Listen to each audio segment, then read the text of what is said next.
everyone, and welcome to another episode of Allison and Katie's Animated Adventures. I'm Katie. I'm Allison.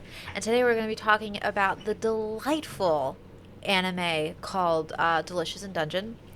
It's about these adventurers who go into a dungeon seeking a lost companion of their group that had been eaten by the red dragon at the very start of the entire series.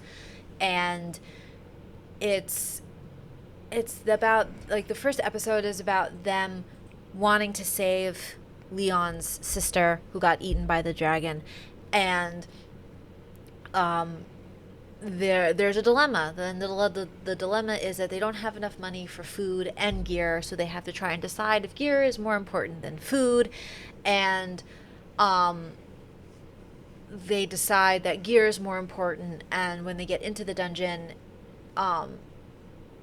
they've all reluctantly, Leon's a little more enthusiastic about it. Yeah, it's his thing. Yeah. Or he wants it to be his thing. Yeah. About eating the monsters and the vegetation in the dungeon since it's there.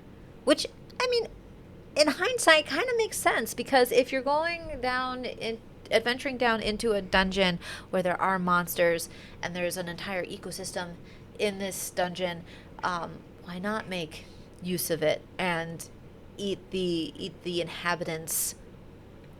Yeah, I guess you would think it would be more popular than it is. Like, obviously, Right. there are people who do, because Yes. they run into Yes. someone who does, and really Yeah, becomes their guide. Their in all dwarf of this. who has a walk on his back that he can also use as a shield, which I think is really cool.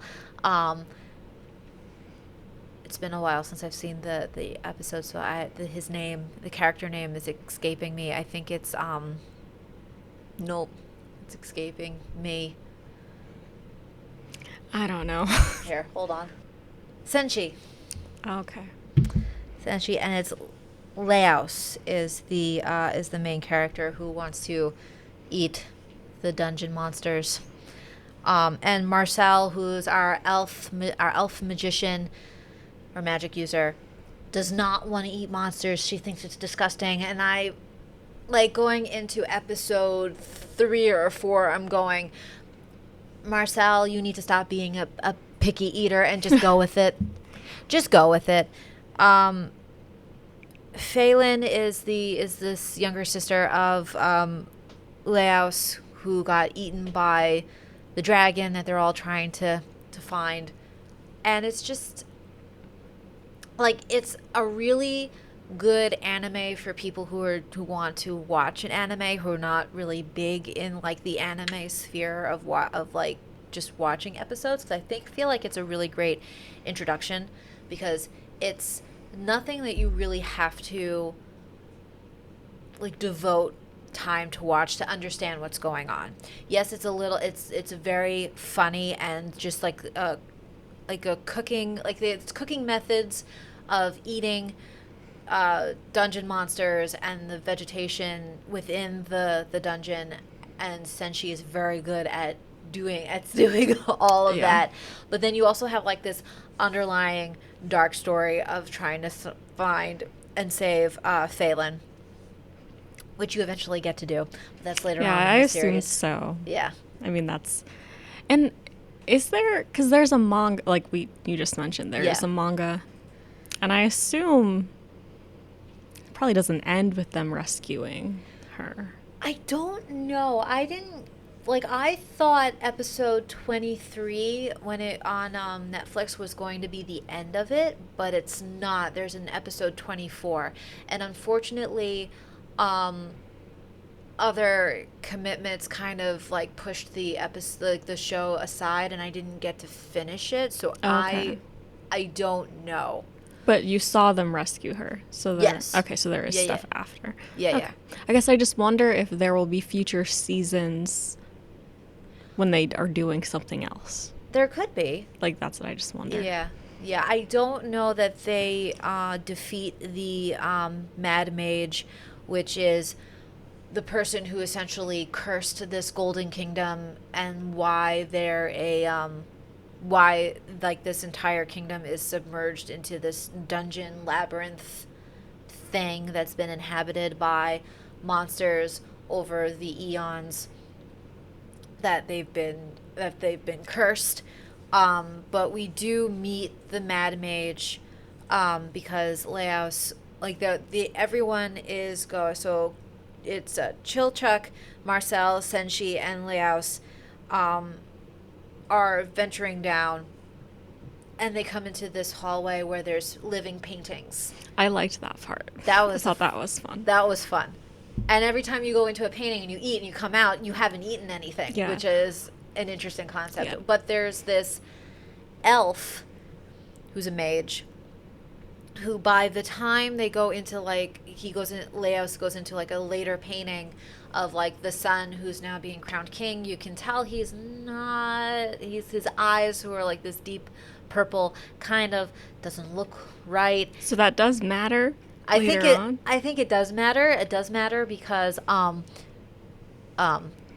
spoilers, if you haven't watched as far and you want to without any spoilers, you should leave this video now and come back when you're done.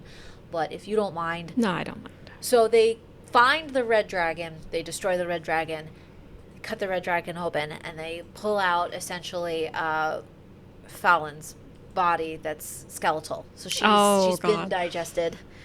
And Marcel uses what is called dark magic to revive her. So she's revived, everything seems great, but then something's going on with Phelan. And she leaves their shelter, essentially what they're staying for the night, and goes to the Red Dragon, and there's the elf from the paintings. Oh, okay. And we find out that he's the Mad Mage. And he has taken Phelan captive. He's using Phelan for something notorious, but we don't really know what that thing is. And after everything, we're back to trying to rescue Phelan from the Mad Mage now. Okay.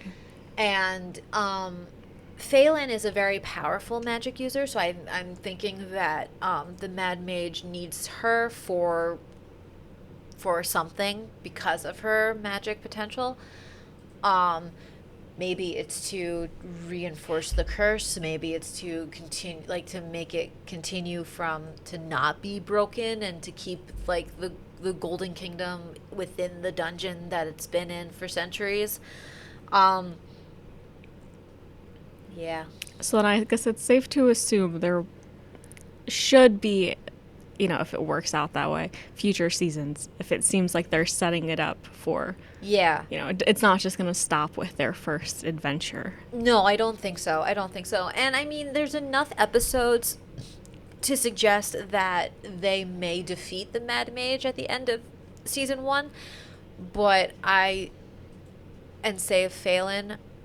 But if that's the case, then I don't really know what they can do with the second season. Maybe go into another dungeon and repeat the process again. Run into another problem. Right, run into another problem. But yeah, I found this anime to be very delightful. It's not anything that you need to pay attention too closely to, that you're going to miss something.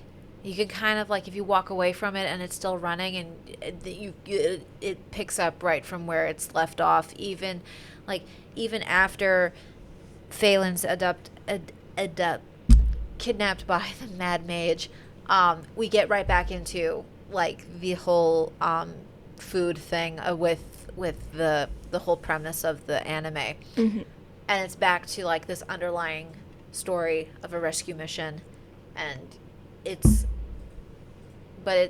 something that you don't really have to sit and watch and listen and pay attention, because you're going to miss something. You're not really going to miss something. Yeah.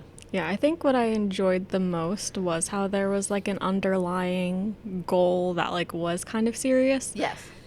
Because it gives it a lot of structure that if it didn't have, I don't think I would have like really wanted to keep watching it all. Right.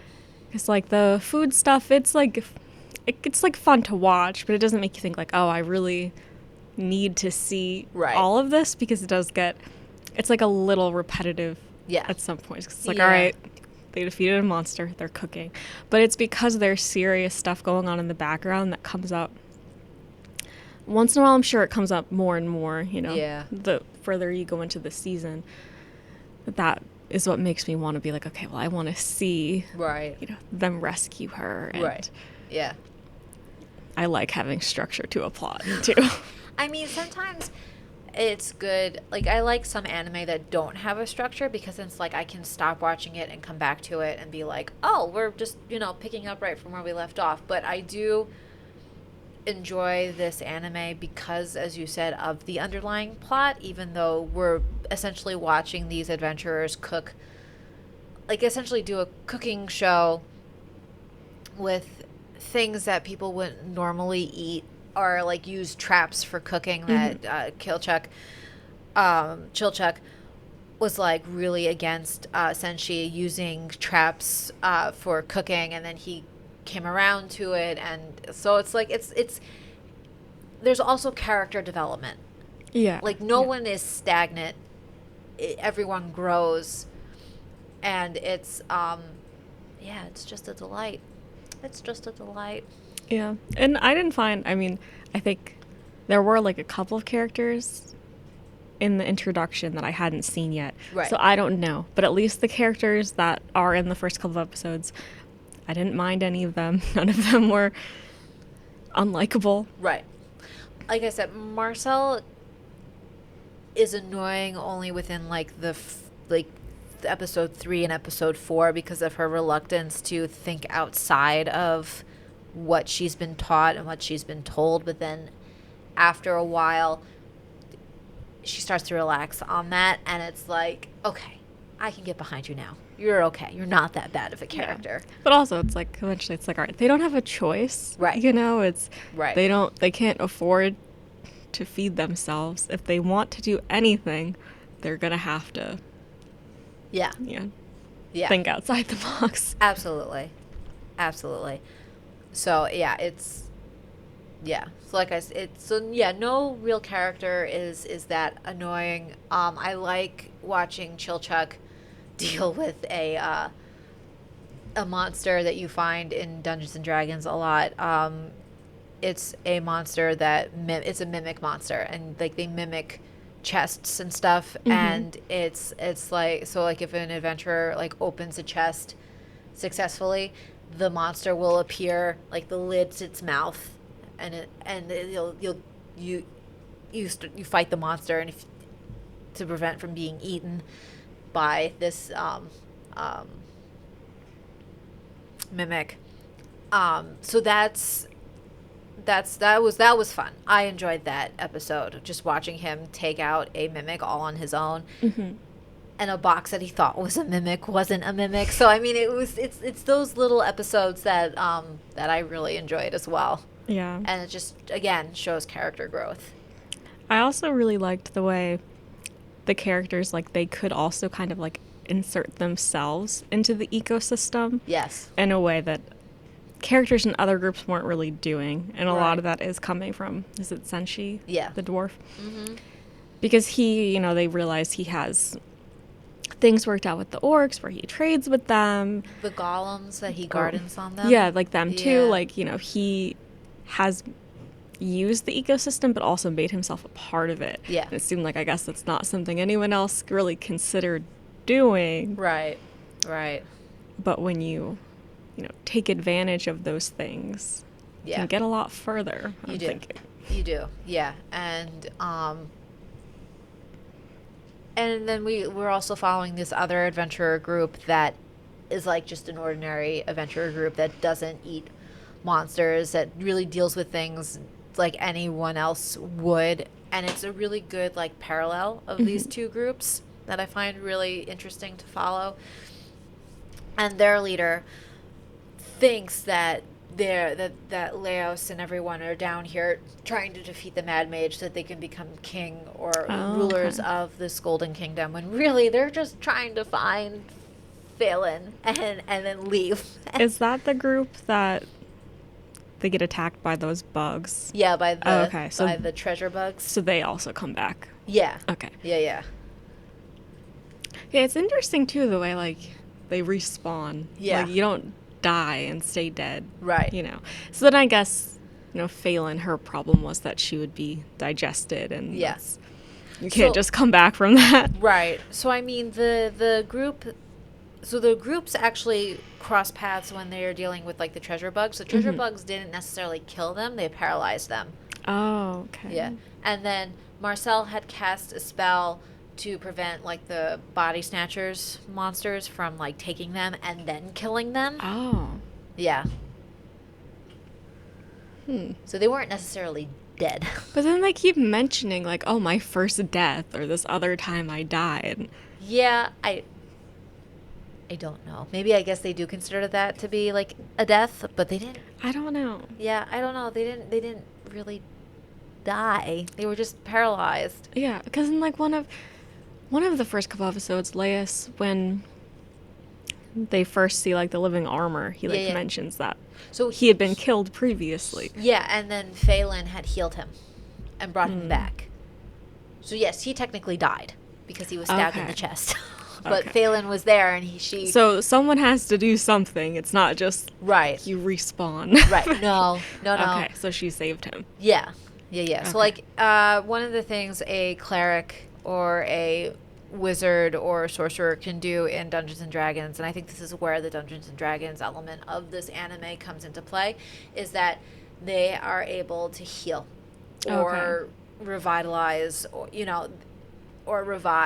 revive people. And if they have enough magic, they're able to do that. So Phelan, who's this really powerful sorceress, I don't think she's a cleric. They don't specify. There's really no specification.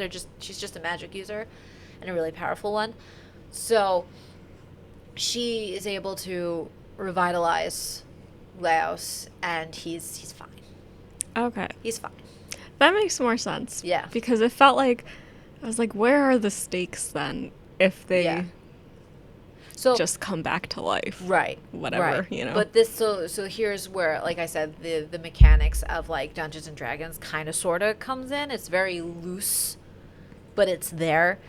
So without Phelan, if you die, you're dead, because that makes sense. Right, because it seems like as far as I'm aware and as far as I have seen, it seems like Marcel is still learning, that she's not as powerful or as strong as Phelan. So if something happens to anybody, really Marcel can only like patch them up. She's not able to fully heal them. At least that's what I've... Yeah. And that sounds right. I can't really think of her really like doing much magic in the first 6 or 7 episodes. Mm-hmm. If she did, it was something minor. Right. So that would make sense. Because even like in the first episode, it's Phelan's spell that transports them all away from the dragon except her, right? Right, because she's in the dragon's jaws at that moment. So I don't think she could have transported herself and everybody. Because then I think she would have to try and transport the dragon as well at that point. That wouldn't have been good. No, probably not. No. But showing that, she is far more skilled being able to do something like that than anything at least Marcel has shown thus far. Yeah, and there are some flashback episodes as well where Phelan and Marcel first meet, and they're at school learning their trade, essentially, their magical trade, and they're learning from each other.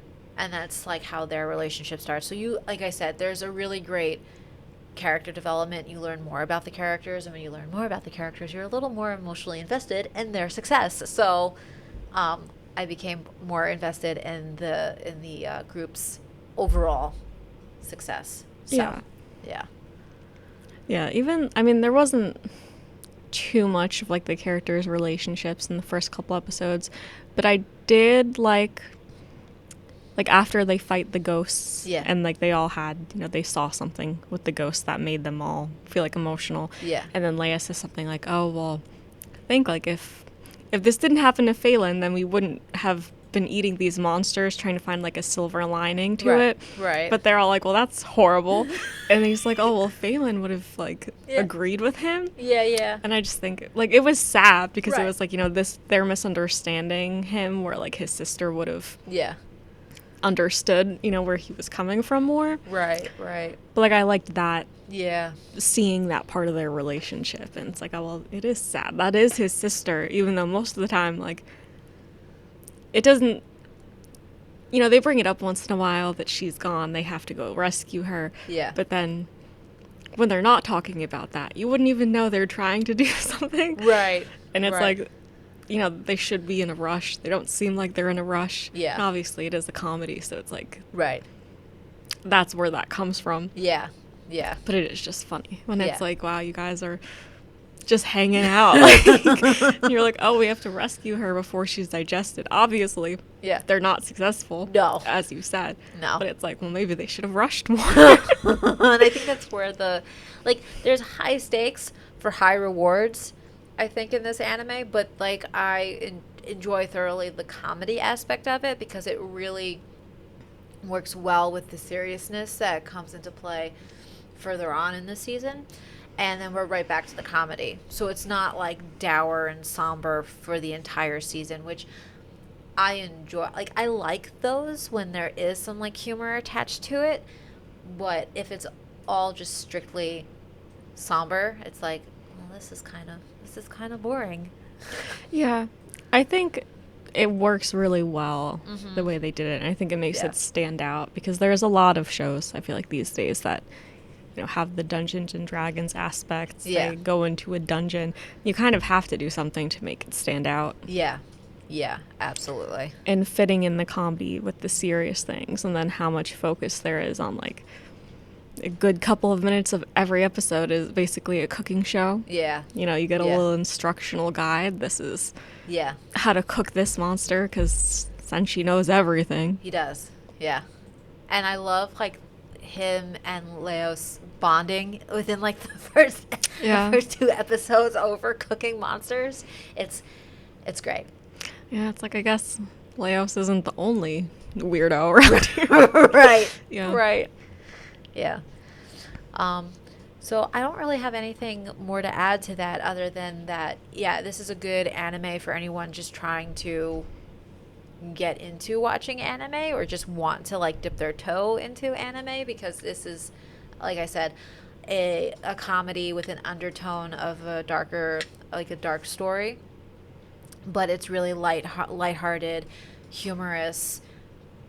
You know, you don't really need to think hard about it to Yeah. enjoy it. So I really enjoy it, and I'm at some point gonna finish it. Yeah, I didn't have anything really to criticize at all. Like, it was just for what it is. Yeah. It was good. And I saw like the potential there that, Yeah. you know, it's going to get better once you get past like the introductions, and you can tell they're doing a lot of world building in the beginning, but once you get into it, it would get even better. Oh yeah, absolutely. So I'll probably finish it. Nice. Obviously not in a rush, but it is, like you were saying, like a good show to like Yeah. have on, like if you're doing something else, because you won't really Yeah. miss too much important stuff, and then Right. you know, pay attention when it seems like Right. a lot is going on, but it's okay. Yeah. It's I okay enjoyed because that. they recap it at every episode. So Yeah, it's- and like if you don't want to pay attention when they're cooking, it's like, okay, well, you're not gonna Yeah. miss something important to the plot, so Right. like it's all good. It's good. Yeah. It's like, just a quick note. It's like, another food-based anime that I enjoy watching, called, Toriko.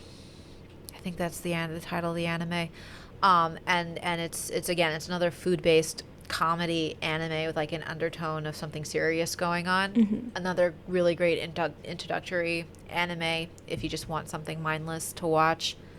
So yeah. Yeah. Yeah.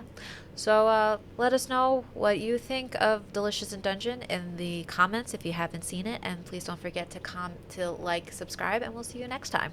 Bye. Bye.